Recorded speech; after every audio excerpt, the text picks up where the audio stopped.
Di internet ada sebuah peluang bisnis yang bisa dimulai tanpa modal dalam waktu cepat. Kita juga nggak harus menunggu lama untuk bisa monetisasi. Memang banyak sekali peluang kerja dan bisnis di internet.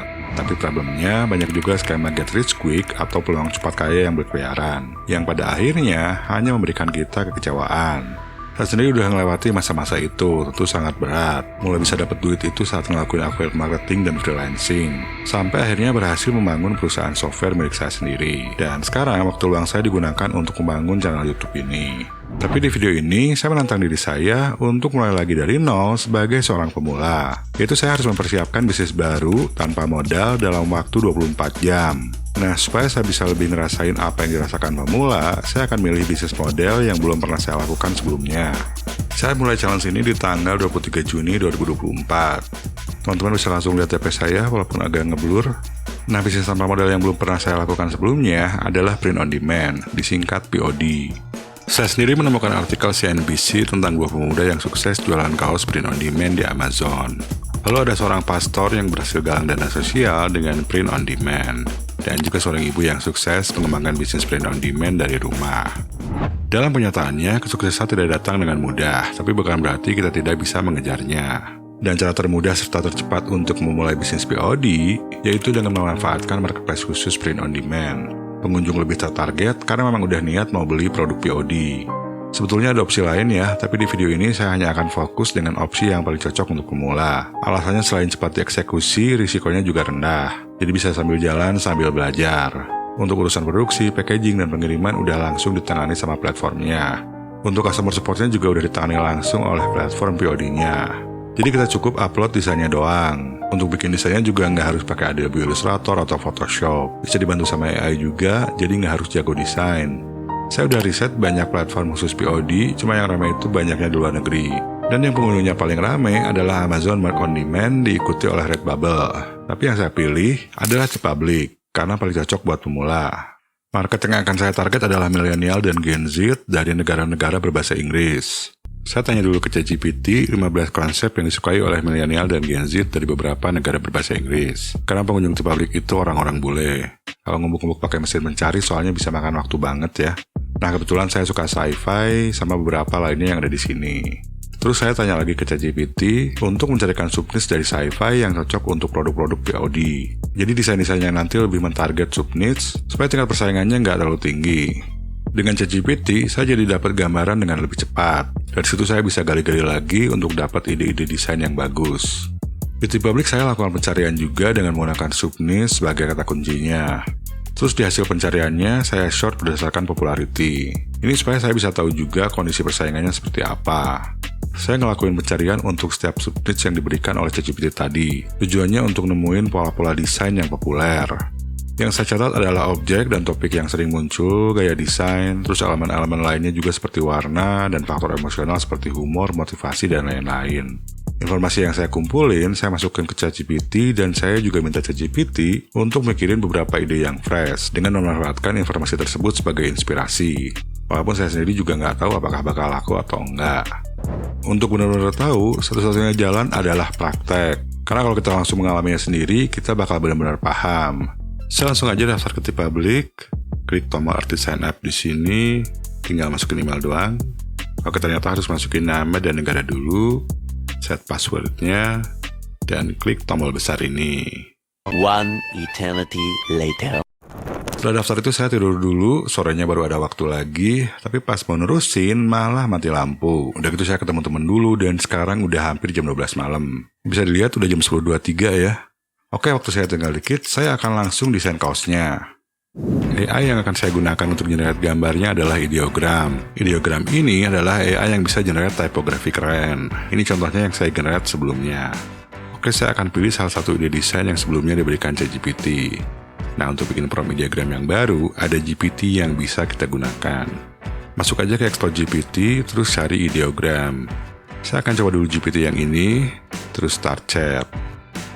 Di sini saya akan minta dibuatin prompt ideogram untuk t-shirt dengan desain yang saya inginkan. Lah, promptnya dikasih cuma segini doang. Saya coba generate dulu deh. Tinggal masukin aja ke ideogram prompt yang tadi dikasih. Untuk produk desain di sini saya ganti aja jadi t-shirt design. Terus saya tambahin plain black background karena saya ingin kaosnya berwarna hitam. Dan di sini saya pilih style illustration, terus saya juga pilih poster. Untuk settingan Magic Prompt-nya saya akan coba dulu set ke auto. Kalau daftar sebagai anggota gratis, generate-nya memang agak lama. Oke, ini udah jadi, udah lumayan bagus, tapi masih belum menggambarkan apa yang saya pengen. Untuk dapetin hasil yang bagus itu saya harus generate beberapa kali sambil modifikasi prompt sama settingnya. Dan akhirnya saya dapat desain yang saya suka, tinggal di-download aja hasilnya. Bikin desain keren pakai AI itu cepet banget, tapi muncul beberapa masalah baru. Pertama, background-nya belum transparan, ini harus dibikin transparan dulu. Dan kedua, resolusinya terlalu kecil, nggak sesuai dengan ketentuan cetak di publik. Kalau saya perbesar paksa ke 5000 x 5500 pixel, kelihatannya pas di zoom ke 100% itu ngeblur. Ini nanti yang beli bisa-bisa komplain ya. Desainnya harus di-trace dulu supaya bisa jadi vektor, jadi pas resolusinya diperbesar itu nggak akan pecah dan pas dicetak itu nanti jadi tajam. Opsi paling ideal itu sebetulnya pakai Adobe Illustrator, cuma kebetulan saya nggak punya. Metode yang gratis adalah pakai Inkscape. Ini gratis, tinggal di-download aja dan di-install. Dan ini tampilannya, saya geser dulu bagian ini, kelihatannya terlalu makan tempat. Saya akan buka image bikinan AI tadi. Dan ini saya akan langsung aja klik OK. Image-nya harus di-select dulu, terus masuk ke menu pad dan pilih Trace Bitmap. Di sini kita bisa lihat preview hasil tracing-nya. Ini bagusnya emang di-trace ke hitam putih dulu, terus diwarnain manual, sekalian dirapihin juga biar benar-benar bagus. Tapi berhubung waktu udah mepet, saya pilih multicolors dan traction mode-nya saya set ke colors. Ini cara cepat melakukan tracing walaupun hasilnya nggak selalu maksimal. Saya akan cek opsi smooth di sini. Untuk settingan scan saya akan set ke 8 dulu aja. Untuk gambar simpel kayak gini harusnya cukup, tapi kalau hasilnya kurang detail nanti bisa digedein. Kalau previewnya nggak ngupdate, klik aja tombol yang ini. Dan selanjutnya saya tinggal klik tombol apply. Nah, Inkscape ini nggak ngubah image aslinya jadi vektor, tapi dia akan copy dan bikin gambar baru dalam bentuk vektor. Di bagian layer sini, sekarang ada folder baru. Layer image yang paling bawah ini adalah image yang asli. Ini saya akan hide aja, dan sekarang kelihatannya jadi jelek. Detailnya banyak hilang, tapi ini pasti cetak nanti nggak akan ngeblur.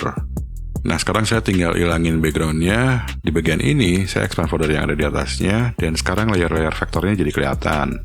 Saya akan cari layer background-nya, biasanya yang ini akan saya hide dulu. Dan gambarnya ditambah jelek. Tapi saya akan coba ekspor dulu. Untuk jenis filenya harus plain SVG, bukan yang Inkscape SVG. Terus di sini klik tombol export. Oke, gambarnya udah jadi vektor, tinggal ditambahin teks sama polos-polos sedikit, dan setelah itu tinggal diperbesar aja resolusinya supaya sesuai dengan ketentuan di publik. Bisa dilakukan di Inkscape, tapi kalau untuk pemula, ngedesain pakai Inkscape itu pasti bakalan pusing. Opsi alternatifnya adalah Canva yang gampang digunakan, tapi kalau pakai Canva yang gratisan, pasti save itu backgroundnya bakal ada lagi. Untuk bisa save pakai transparent background di Canva itu harus pakai yang berbayar. Jadi saya akan pakai Creative Fabrica yang ringan, yang mudah digunakan oleh siapa saja. Dan ini ada versi gratisnya, tinggal daftar aja. Kalau udah login, klik tombol studio ini. Saya nggak akan klik tombol Start Designing di sini, tapi masuk dulu ke menu My Projects di atas. Nah, terus di atas sini saya akan klik tombol panah dan pilih Add New Design. Di sini udah ada preset Print on Demand dan udah ada tip public. Cuma settingan DPI ini harus diubah dulu ke 300. Oke, saya akan ubah backgroundnya dulu ke warna hitam, biar bisa sambil preview juga. Terus saya akan upload file SVG yang udah di-trace tadi di Inkscape. Kalau saya klik, image-nya akan masuk ke canvas. Dan di sini kita bisa lihat kalau perbandingan antara image-nya dan canvas-nya itu jauh banget. Tapi kalau image-nya saya perbesar, ini nggak akan ngeblur karena udah jadi vektor. Di Creative Fabrica ini sebetulnya ada banyak grafik bagus yang udah siap pakai. Kalau saya cari alien di sini harusnya ada sih ya. Cuma untuk bisa dipakai, kebanyakan itu harus upgrade dulu ke Pro. Nah, saya akan langsung masukin teks aja sesuai yang diberikan ChatGPT sebelumnya. Saya akan masukin heading, terus posisinya saya akan pindahin ke atas. Ini warnanya saya akan ubah dulu karena nggak kelihatan. Saya akan set di sini dan pilih warna putih aja berhubung waktu udah sangat terbatas. Tulisan yang dikasih ChatGPT itu adalah We Come in Peace. Oke, ini harus saya atur-atur lagi biar pas di tengah. Untuk fontnya, coba saya cari-cari dulu. Lumayan banyak juga fontnya di sini ya. Kalau sambil dikejar-kejar waktu, puyeng juga milihnya. Oke, saya akan pilih ini aja. Sekarang ukurannya berubah dan ini harus berkecil dulu. Terus posisinya saya geser lagi ke tengah. Teks yang di atas ini akan saya kopas dengan Ctrl C lalu Ctrl V. Saya pindahin ke bawah. Ini dari ChatGPT memang ada tambahan teks kata and selfish. Oke, ini hasilnya setelah saya atur-atur dikit ukuran dan posisinya. Untuk save, tinggal klik tombol share di atas. Terus di sini klik download. Opsi remove background-nya ini nyalain dulu, lalu klik tombol PNG untuk save ke komputer. Ini waktunya hampir habis juga nih. Dan ini udah hampir jam 12 malam ya. Jadi saya akan langsung aja setting tokonya. Oke, untuk jualan saya akan klik tombol sell your art di sini. Saya disuruh masukin nama tokonya dulu, dan saya udah brainstorm dibantu oleh ChatGPT. Dan selanjutnya saya klik tombol tag me to the uploader. By the way, nama tokonya maaf saya tutupin, soalnya saya memang mau terusin eksperimen ini setidaknya sampai 100 hari. Jadi saya juga pengen tahu apakah benar-benar menguntungkan atau enggak, dan trafficnya itu saya pengen tertarget serta organik. Ini langsung aja saya upload desain yang tadi dibuat di Creative Fabrica. Di sini dikatakan kalau ukuran artworknya itu belum support opsi produk wall art. Tapi saya cuma mau jual kaos aja, jadi ini saya cuekin. Saya lanjut dengan kasih nama sesuai desainnya. Deskripsinya nanti aja belakangan. Saya akan set dulu main tag-nya. Ini harus relevan sesuai sama desainnya. Oh, di sini ternyata harus ditandai kalau desainnya mengandung materi dewasa. Saya pilih no walaupun aliennya nggak pakai baju. Untuk supporting text-nya, saya isi dengan yang relevan dan berkaitan. Oke, ke bagian selanjutnya, di sini saya harus set warna utama kaosnya. Default color-nya saya ingin warna hitam. Di bawahnya ada pilihan opsi warna-warna tambahan untuk kaosnya. Saya pilih aja yang dark karena desainnya kurang sesuai kalau pilih pakai warna terang. Untuk opsi produk selain apparel saya matiin aja. Untuk produk pertama ini cukup kaos dan hoodie aja. Saya cek agree dan siap untuk meluncurkan bisnis baru. Jadi langsung aja saya klik publish. Waduh, ternyata masih ada error. Oke, saya lupa nambahin deskripsi. Saya ketik dulu deh. Ini cukup segitu dulu aja deskripsinya. Dan saya akan klik tombol publish-nya. Tapi masih ada satu error lagi. Oh, ini ternyata warnanya belum keset ya. Saya matiin dulu aja deh. Yang pakaian anak aja yang saya akan nyalain. Saya akan coba klik publish lagi. Mudah-mudahan gak ada error. Dan inilah bisnis baru saya yang dibuat di hari Minggu. Akhirnya bisa meluncur ya walaupun masih sepi. Yang penting tokonya buka dulu. Selanjutnya tinggal perbanyak katalog dan promosi. Setelah saya pelajari, ternyata ada dua tipe akun publik. Yang pertama adalah apprentice dan yang kedua adalah artisan. Semua akun baru itu udah bisa jualan tapi dikategorikan sebagai pending. Jadi nanti akan direview lagi secara manual oleh pihak publik untuk dikategorikan apakah masuk ke apprentice atau ke artisan. Semua desain dari akun apprentice nggak akan masuk ke hasil pencarian di publik. Untuk bisa muncul, akun kita harus bisa dikategorikan sebagai akun artisan, dan ini bukan berarti harus membayar.